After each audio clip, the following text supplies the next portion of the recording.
Hey YouTube, this is Wrestling and Amusement Park Fan 62. Now, there is going to be two videos related to the same topic. First, this is my honest review of Six Flags over Georgia. Now, if you don't know where it is it's several miles, probably like 10 or so miles outside of Atlanta, Georgia. Now, first impressions of the park before you step in. From what you can see, it's a nice looking park. So you see their B&M Hyper, Goliath. You see their drop tower, Acrophobia.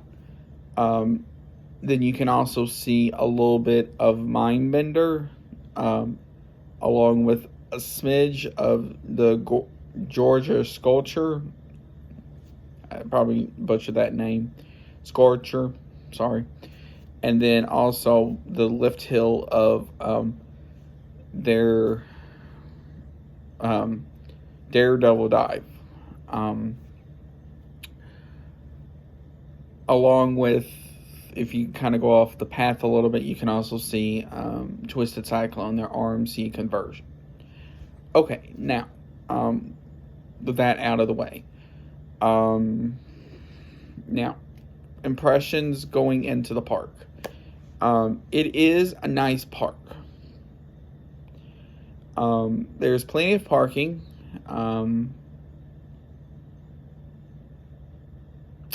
Now, parking is a tad bit expensive, but you kind of know that going in. Now, security-wise, with health screening, they do make you take off, if you have a hat on, they do make you take that off just for security purposes.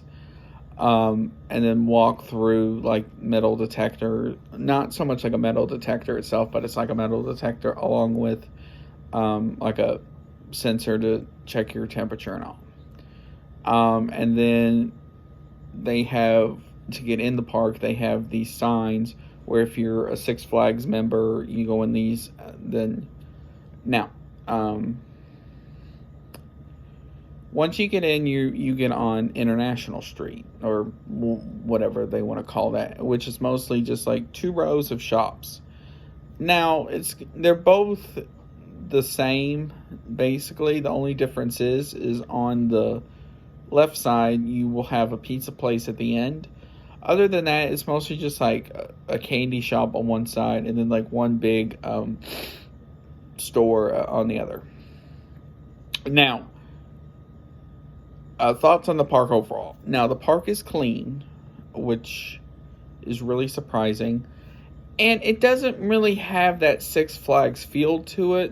What I mean by that is it does not have like advertisements everywhere, advertising for Coca-Cola, M&M's, different sponsors like that. Now, you will see some advertisements around the park, like for M&M's especially, stuff like that, but it's not nearly as bad as other Six Flags parks. Now, rides and attractions. Now, they have a great lineup of roller coasters. So they have Goliath, they have the Daredevil Dive, Joker Mindbender,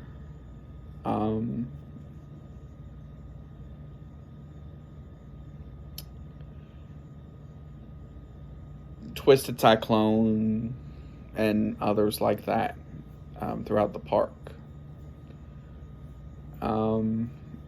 Now, the first thing that is a complaint about the park, which you will hear more in a separate video, is their onboarding and stuff like that. Now, shows. Now, when I went, they didn't really have many. They basically only had one show going on. and that was basically near the steampunk district of the park, where it was kind of like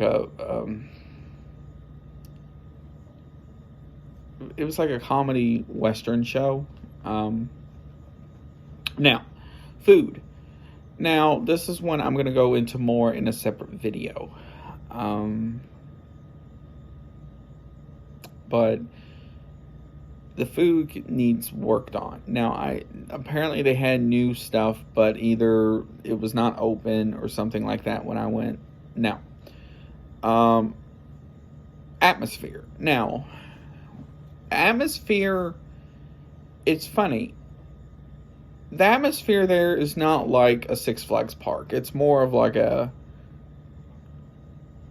Kings Island or Cedar Point or something like that. You know, something that's like more up there.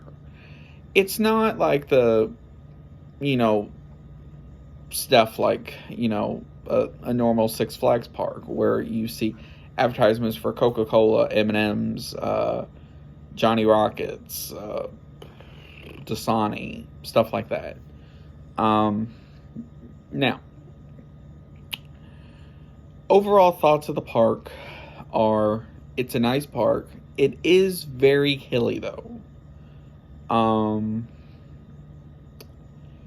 And so, especially if you're used to parks like Kings Island, Dollywood, Cedar Point, stuff like that, where it's like a, you know, a good amount of walking and stuff.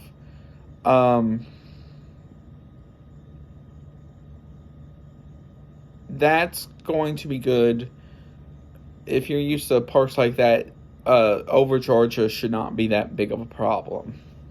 Now, the first thing you will run into are, especially weekends, maybe during the week too, maybe will be kids running around. Now, I understand that they're kids and stuff, but they do need to do a better job at enforcing the rules, as far as like, you know, like controlling the kid type things. But overall, I do recommend Six Flags Over Georgia. Try it out for yourself, see what you think. Also, the one thing I do like from Six Flags, it's like this with other parks as well, is their season pass upgrade. If you have just a daily ticket, you can upgrade your season pass for, it was like $19.95. So after tax, it comes out to $21 something. So, and that gets you into every Six Flags park. Also includes free parking as well. Unfortunately, it does not include the other perks, like, you know, free soft drinks and stuff like that. But overall, I do recommend the park.